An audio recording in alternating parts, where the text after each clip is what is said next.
Welcome back, everyone. Today, let's talk about An Ember in the Ashes by Sabaa Tahir.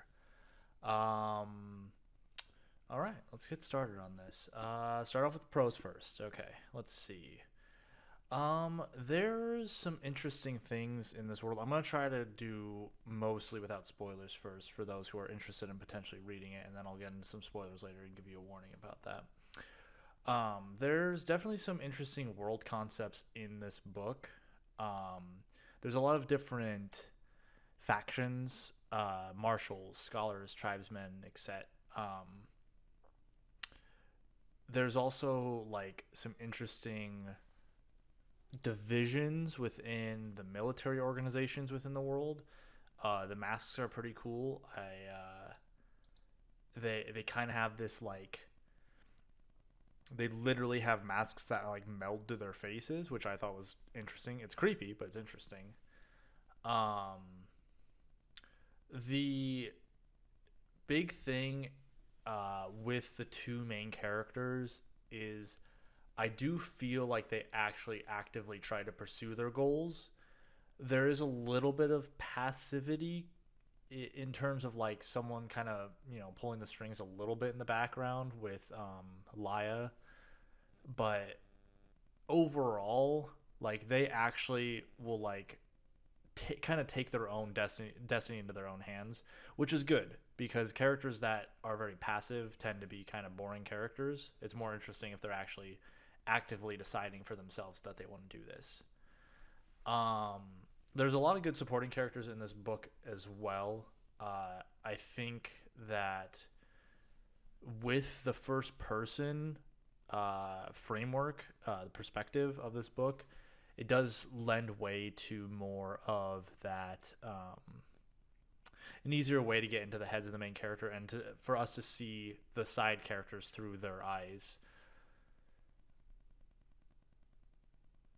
So there's not a whole lot of magic. So if you're looking for a book on magic, this isn't a magic. There's no like magic system really in this book. There's hints and stuff about magic.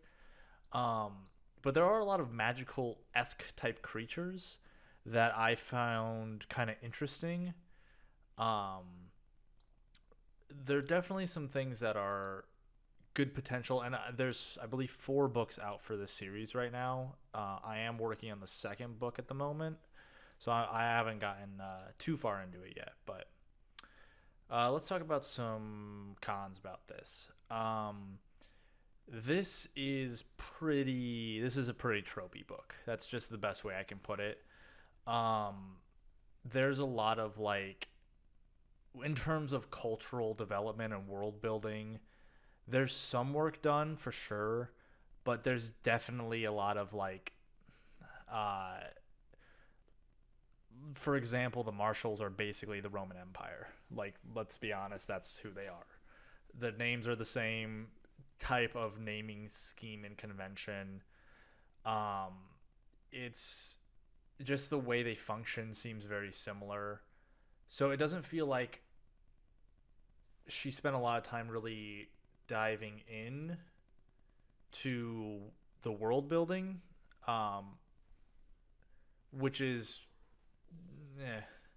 I don't particularly like when like in a fantasy world we're just taking these typical tropey type cultures and just slapping them in a book. Like take the time. Like you can use cultures in real life. That's how every writer does it, right? But you need to kind of like take pieces and build the culture around what makes sense for that culture. Um, the connection and relationships. This is I would say a fantasy romance. There's basically a double love triangle going on, kind of, and the relationships don't feel super earned. They kind of feel like they come out of nowhere. I'll get more into that in the spoiler part, but they're not. They're kind of driven by plot convenience rather than being driven by characterization and like real moments that the characters share. It's more of like that. Again, it's kind of like that tropey shorthand in a lot of romance books of like, I looked into his eyes and I knew that he was the one. And it's definitely not it's definitely not the worst I've seen done. It's just it's definitely done. Um so I listen to a lot of books. So a lot of my books are on Audible.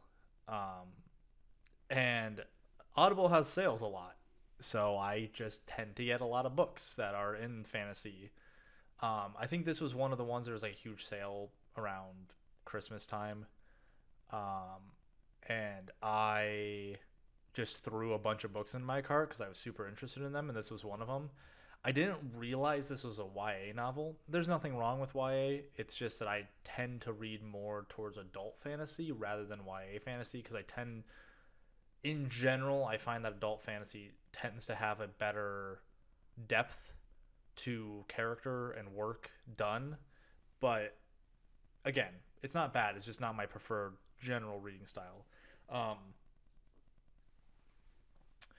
there's definitely room to improve on the world building and the depth of the characters. I think just from what I've read of the second book, it's getting better, which is not surprising because this seems like this might be her first book. Um, so it might just be something along the lines of, it's her first time releasing, publishing a novel, and like mistakes are going to be made. Things are not going to quite line up as much as you'd want them to. But it seems like it's getting better, and it's definitely not like it's for sure not the worst book I've ever read. It's kind of in the middle a little bit. Overall, if you're looking for like a fantasy romance novel, and like I don't have a whole lot of fantasy romance novels off the top of my head that I can just be like, hey, read this one. I would say that this one's not bad. I mean, give it a look. If you like it, you'll know you'll like it in a little bit. Um, it doesn't it doesn't really bring anything new or unique to this genre. It doesn't really bring anything new to fantasy. It's kind of the same old a little bit. There are some I do like the augurs and the masks. I think are cool, and there's a few things that are definitely like cool, but I need more. I need a little bit more depth to those. Um, okay, so I'm gonna talk about some spoiler stuff now. So if you don't want any spoilers for this book, go ahead. Peace out now. I won't feel bad. And okay, let's talk about spoilers a little bit. In terms of Laya and Elias's relationship, it's kind of it just really feels like I mean, with her and I can't remember what the rebel guy's name is, but both of the guys that are love interests for her are kind of like there's like I'm like, why do you like them? Like, one of them basically tried to kill you right off the bat, and there's no real depth to their interactions. It's mostly just like it really is like shorthand, like tropey work of like, hey, he touched my hand and now my heart's beating faster, and oh wow, I think I like him. Again, I don't think it's definitely not the worst I've seen, but there's definitely a lot of room to improve there. Um, I feel like the way the story is told, I don't tend to read a lot of first person stuff. Third person is generally where I find a lot more like. I feel like a lot more quality fantasy books are third rather than first. There can be stuff done in first. I'm thinking like I'd have to go through my library, but most of them are done in third. So, but there's this like almost fake depth to some of the characters, and the villains have like these plans I feel like are supposed to have real depth, but they really don't. I actually thought Elias's mom, the commandant, was going to have some secret reason for hating her son, and something that like actually humanizes her and makes her more real of a character, and more of like I didn't just do this out of spite. I did this because I have this X reason going on in my life. That didn't really happen. I mean, there might be a little bit. Oh, hi, cat.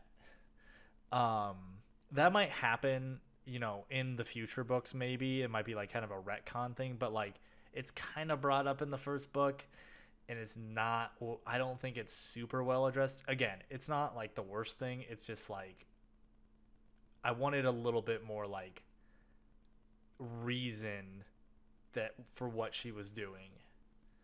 Um, I kind of already talked a little bit about how this is probably her first book. It very much feels like a new writer. And if we go and look at books like Elantris by Brandon Sanderson's was like his first published book, I believe.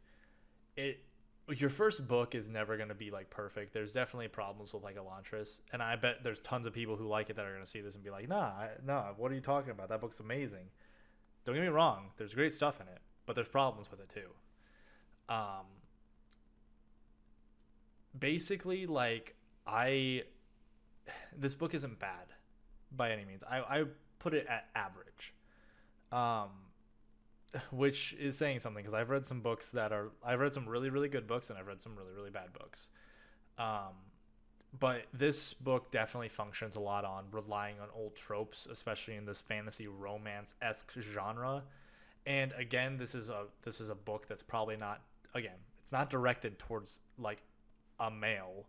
It's more directed towards young women, like teenage women probably.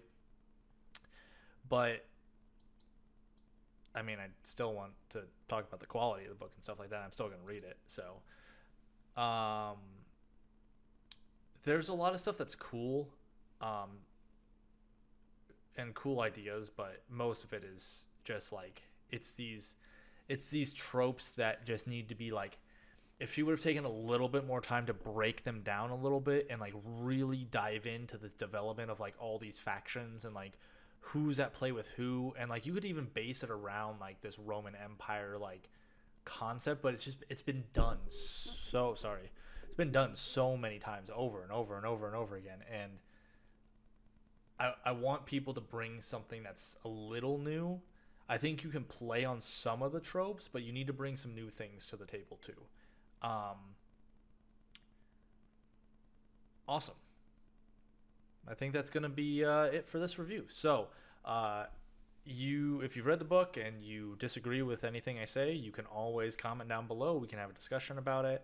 I do really appreciate when you guys come and share with me your opinions and your critiques of my reviews, because one, it's nice to be challenged, even if I don't agree, and it doesn't change my mind.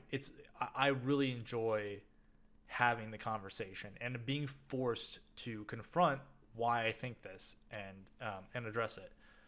And if you like the video, please like and subscribe. And I will see you guys next time.